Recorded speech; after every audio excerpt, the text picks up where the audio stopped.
my mama na beg, she dies. But mimi, nikue. So, it's okay. Custy graphics. Dear future husband.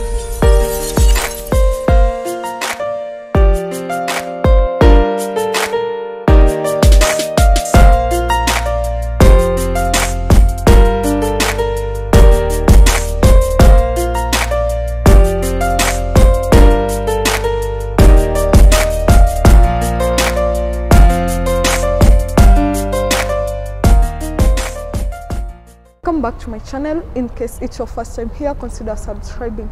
My name is Maureen Shani, and today on my deck we have a guest. Her name is Annet. Annet is a fashion designer and a YouTuber. We're gonna learn more about her as we proceed. But today I wanna ask you a question.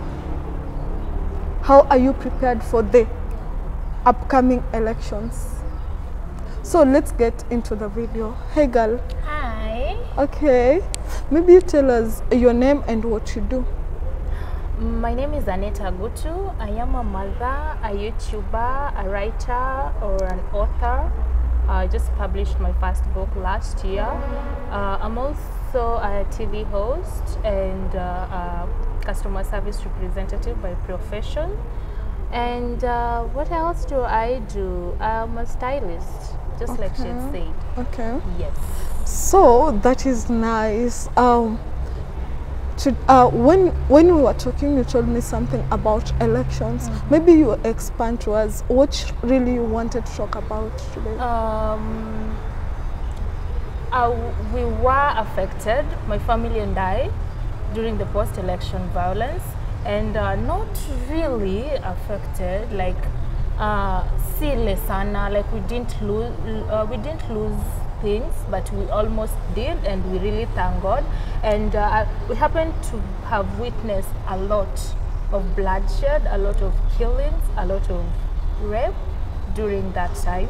Now, before we proceed, maybe you tell us where you were staying and where you were staying before the post-election violence. We were living in Madare North to be precise, and it happens to be one of the most affected areas. Where is Madare located? Madare North is in the eastland sides of Nairobi, the Eastlando. Yes, it borders Kariobangi, and on this other side it also borders Pangani. There is Pangani along Thika Road. Yeah. Ah. Yeah.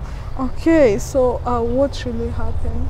I remember plot tulikuwa tunaishi. By then, we were the only Luyas, the rest were Kikuyus. So it had been announced it will be banned overnight, like kutachoma usiku. Wait, before we got there, this is now serious. Now, before we go there, like, was this after they had announced the winner or before they had announced this was after the winner had already been announced. Actually, that's when we witnessed the fracas, the unsettled, the lack of peace and all. No, how did it start? Like they just came and told you to tachoma usiku? Or? No, first of all, you know, mtaani kukosangi vijana barobaro, like the youths and all that. So we had the stories from the youths. Like hilo unapita pahali, you know, having been brought up in the ghetto, this is how the setup is. Kuna vijana wanakanga place fulani. Like there's this place ya Mogoka, that's where they sit. Ama kuna watu wa kudobi, wa kufua nguo na kupiga pasi. Wengine wanakaa hapo, ama there's a movie shop, wengine wanakaa hapo.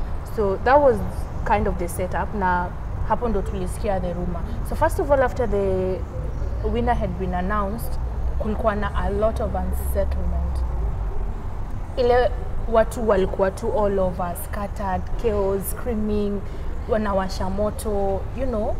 So that particular day, we overheard a group of young boys actually, and they had targeted our plot because the owner was a Kikuyu, and even the tenants pia kulikuwa na Kikuyu, like we were mixed, Kikuyu, Luyas, Luos and all that.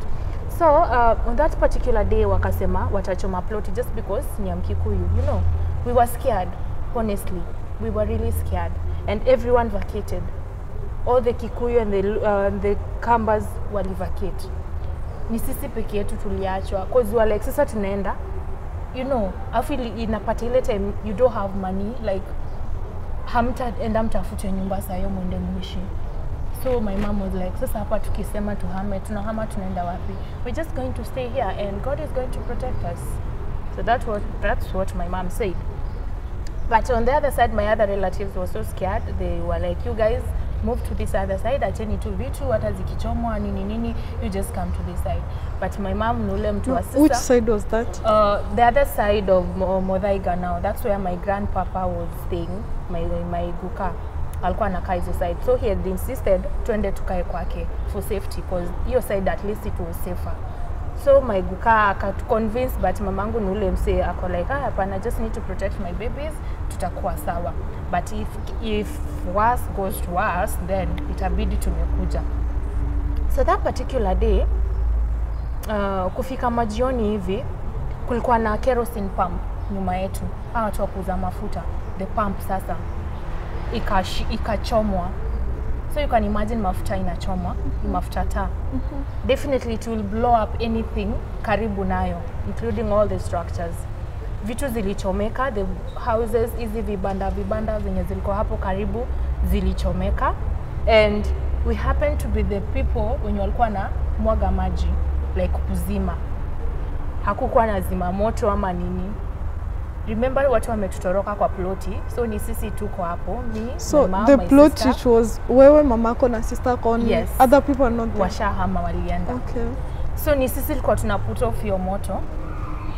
And as much as tuna put off, wanaona sasa ni kama tunasaidia mwenye ploti kusave ploti yake. Remember we are not Kikuyus, na ploti ni ya Mkikuyu na ilisemekana itachomwa. But now we are like, we are staying here.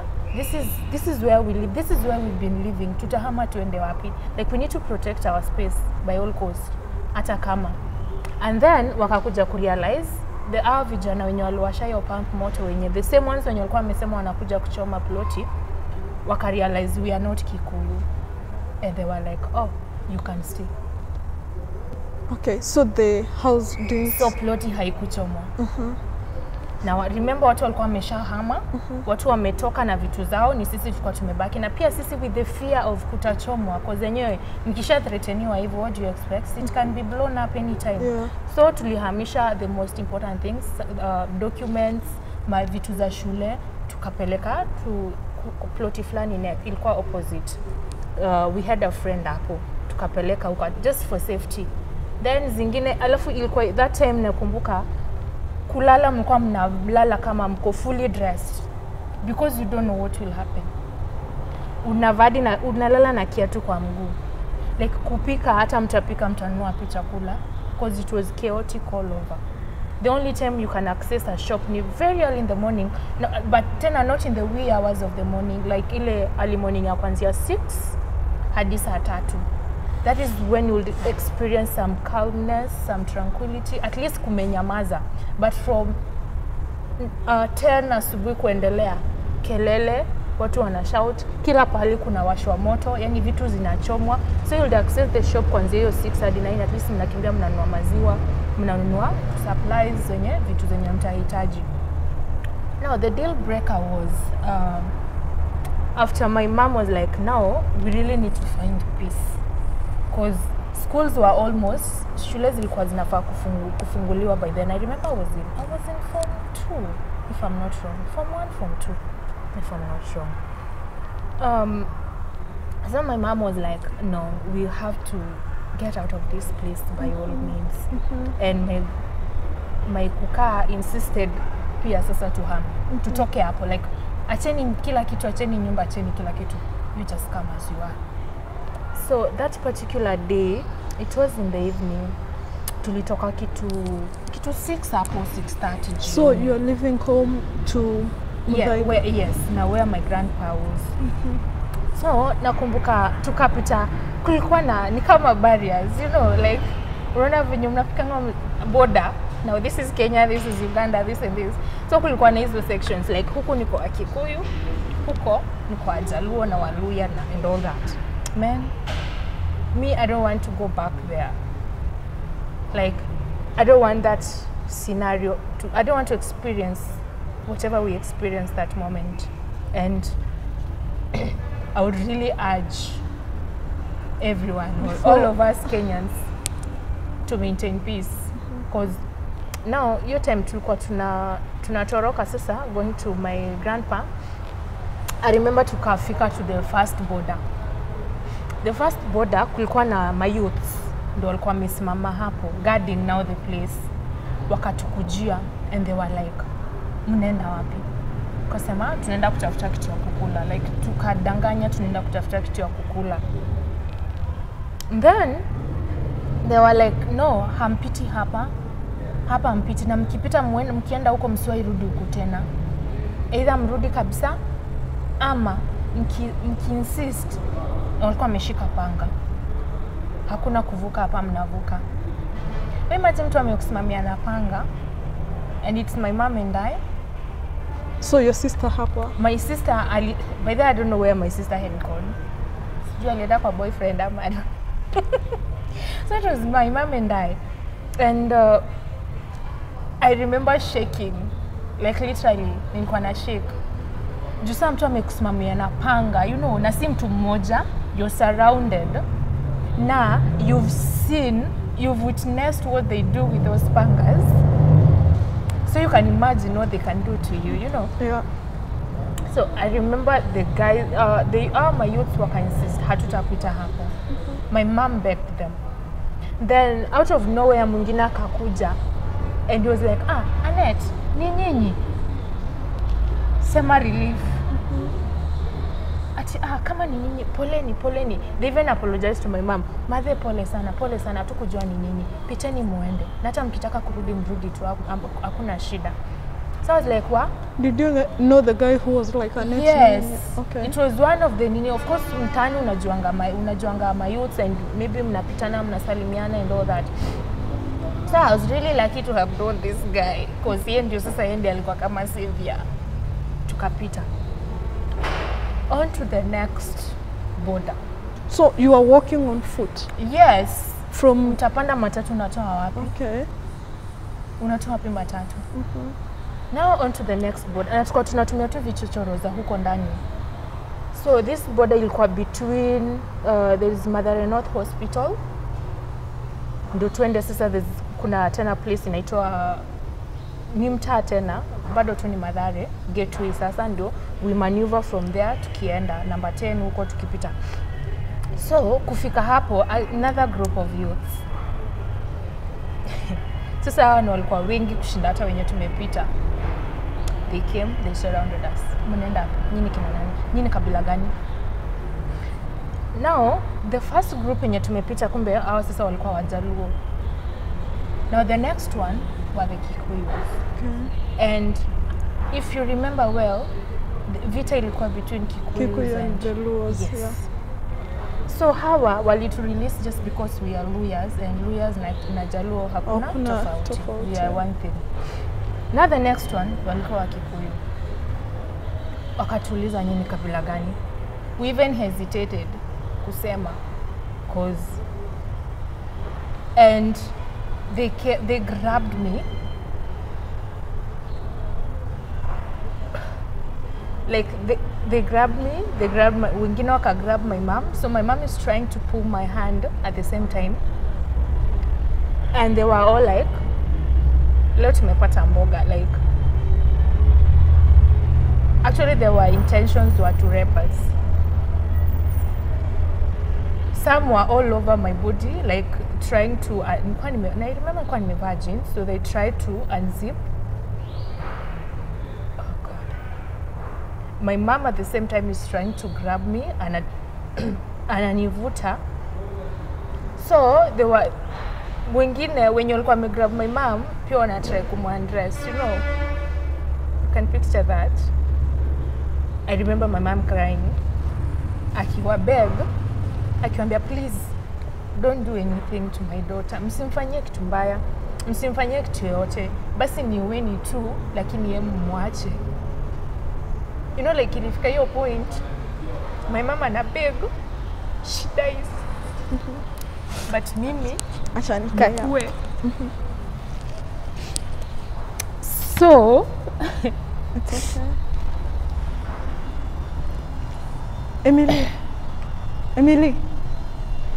Emily, saidia Savia. Ni. So she kept on begging them, ati tafadhali muachilie tu. Mimi mnaweza niua, mnaweza nifanyia kitu yote, lakini yeye mumuache. Then another guy shouted from behind the crew, acha nini nao wapite, waacheni tu, acheni waende.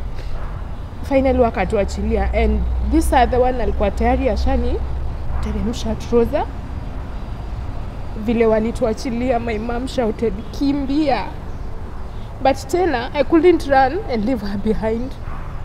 And so I kept on telling her, no, tunaenda na wewe, mimi sikuachi hapa. So tukatoka si wote, tukakimbia, tukashikana mikono and my mom. So we started running. My mom anakimbia, like she kept on whispering prayers. Tukaenda. So kufika to the next border. So kuna hinjo ya kutoka kwa chief. For anyone mwenye amestay hizo area to understand. Then ina join ingine inapanda kwenda area 4. So kufika hapo, after past the Mother North Hospital, we met another gang again. And they were like, mko sawa? Mko poa? Are you guys okay?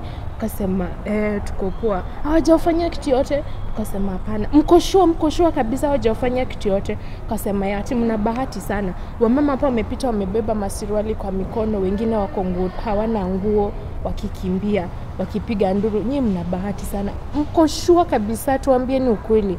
Mama akasema hapana, hatujafanywa kitu. They almost did it but hawajatufanyia kitu. So wakatuambia okay, mnaenda wapi? Ndio tukasema tunatafuta refuge because it seems like kule tumetoka it's not safe anymore. Even my mom regretted why we left the house. Tukasema heri tu tungeendelea kukaa hapo kwa nyumba because after all it's like we had made peace with the other crew. Hawangetuchoma tena. Heri tu tungekaa kwa nyumba. I mean, that is one of the most terrifying moments I've ever been through, and I would really urge all Kenyans, let's maintain peace. Haijalishi ni nani ameshinda, ni nani ameshindwa, au ni party gani imeshinda na ni gani imeshindwa. Let's continue living as we used to live. You know, ilifika point where my jirani wakawatoroka wakawaacha. Na it's you and it's you to protect plot sasa, you know, cause pia ni hapo mnaishi, vitu zenyu zote ziko hapo, so inabidi you do whatever you have to do just for your own safety na protect kila kitu yenye hapo. Well, by the way wa Kenya, please tusirudi hapo. How did you get home? So we finally, now the last border that we crossed, it happens to be now, that was a safe place. It was a safe space now. No, at the chief's place. No, it wasn't actually the chief's place. Like, it was safe in a way that now the area was dominated mostly by the Luos and the Luyas. And since we are Luyas, we were safe. And that's how we end up kwenda kukaa na my grandpa until everything came back to normal.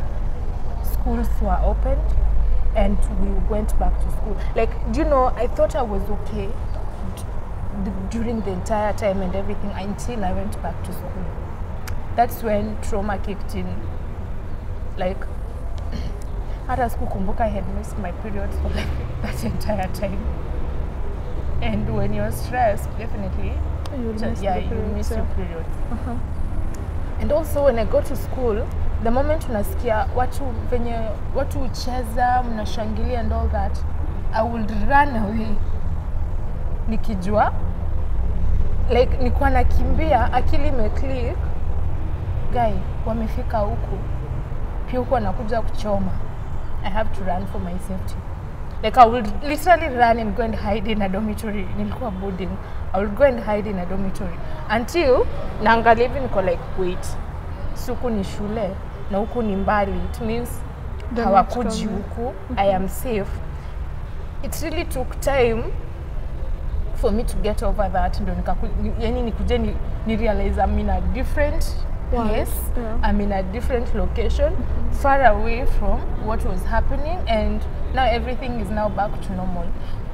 Because the moment nilikuwa nasikia hata mtoto mmoja na scream tu, it will register in my mind, hani watu wanapigana. Kuna chomwa pahali. I have to run for my safety. I wouldn't want us to go back there. Not at all. Okay. So, how are you coping right now? Have you, as I can see, you've not really recovered. So, how are you coping up with the trauma? Honestly, I thought this was over until in 2017 when we had another general election, and it was a bit chaotic again. I had to run away. Like by then, by then, tulikuwa tunastay Embakasi. A place called Tasia. It wasn't chaotic either, but the fact that nilikuwa nakaa place iko na watu wengi. Tasia is also highly populated. Yeah, I know Tasia. The fact that tulikuwa tunakaa place iko na watu wengi, I definitely knew things will not be okay again. I ran. To where? I ran away to Satellites. Until nikasikia this time hakuna, like hakuja kuwa kama last time. So and again I thought I was okay, and now everything, like I've healed and everything, until now, these elections. So it has come back yes, again. Me going through social media, seeing whatever kind of posts people are posting, it is really scaring me again. And for some reason, I don't even want to watch the television because it's all politics and everything. Sometimes I don't want to go through social media because that is what people are posting. And I also, it's like kuna venyada, I didn't even register as a voter. Because I'm like, what change should I bring? Maybe tena watu wataanza kupigana. You know, that's my greatest fear. And I honestly don't want it to happen again. Yeah. Okay. I think we'll stop here for now. But before we finish this, have you ever thought of seeing maybe a therapist? Actually, I knew I had healed. I didn't even imagine it would take this toll on me, honestly. So I didn't see the need of seeing a shrink or... And also, I hadn't talked about it like I have right now. So I think now from this, maybe I'll heal. Like, I only just get to speak about it in bits, like, hey, you know guys, I almost got raped, my mom and I, during post-election violence. Hey guys, you know, karibu nyumba yetu ichomwe. You know, vitu kama hizo, like, those are the only highlights that I touch on, but I've never gotten it so deep into the whole scenario and everything, like how it went. So it's just, I think my mom also noticed, or she has realized, ni kama sija heal, because whenever we are nearing an election, she always calls, and each time she calls me to ask me, kule unaishi kuko aje? How safe is it? Uko sawa? Like, are you okay? Are you okay even going to vote this time? I remember even we've been having this conversation since, like we've had it for some time now, since the mini elections zianza kukaribia. Each time she calls, or whenever I'm talking to her on the phone, she's like, uko sawa? Unaonaje, like, place yenye mko, how safe is it? Watu wanakaje huko, ni watu kabila gani wako huko, you know. She keeps asking me those questions. Then I think for some reason, ni kama anajua I am not okay bado. But I thank her for the fact that she keeps on checking on me, kujua how I'm progressing and all that. But I hope Yeah, I'm hopeful. All will be well, and I'll also get over this. Okay, do you think your mom also got affected in a way? Yes, she did. And my mom is the kind of a person who never speaks about anything. So I'm sure, as much as she's in the village is peaceful and all that, she's disturbed. Especially now that she knows siko karibu na yeye, and now I have a baby. So, and by then she has been telling me, we make sure, my sister and I, we make sure tumepeleka watoto nyumbani. If at all us want to stay because your job and all that, we make sure tumepeleka watoto nyumbani. Just in case of anything, the kids are safe. Okay, thank you so much for coming through to do this with me. Maybe a word to Kenyans. What I'll say, let's maintain peace. It doesn't matter who wins, who loses. We are still neighbors. And one thing I believe, we are all one tribe. Hakuna Mjaluo, Mkikuyu, Mkale, Mnini, Mkipsigi, so we are all one tribe. And that tribe is Kenya. So let's maintain that. We'll still need our neighbors even after the elections. That's true. And one thing about our leaders, they don't even care. For as long as yeye amepata the chance that anataka na amekaa huko, they won't even care about you when mmewana. They won't even come for the funeral. They won't even finance it. So just mind about yourself, mind your neighbor. Let's maintain peace. Let's continue living as neighbors like venye tumekuwa tukiishi hata kabla election. Because we will still need each other after this election. Wow, we will still need each other even after these elections. I usually see Willie Oeba saying, "Tusibleed Walid." Walid. Yeah. Tusibleed Walid. Yeah, true. So, Anita, I usually call you Aneta, I don't know why. You have a YouTube channel. People will want to watch your content. Maybe the name of your YouTube channel? My YouTube channel is called Let's Talk 101 with Aneta Gutu. Sorry, Let's Talk 101 with Mahenzo. It was like... Thank you so much guys for watching up to this end. I'll still insist to see Bleed Walid. If you have a person you'll want me to host, text me on Instagram, Maureen Shani. If you have a story you want us to cover, text me at Maureen Shani. As well, you can check her on social media platform. Facebook, Aneta Gutu. Instagram, Aneta Mahenzo. Yeah. Thank you so much, guys. Until next time, bye-bye. You made me cry.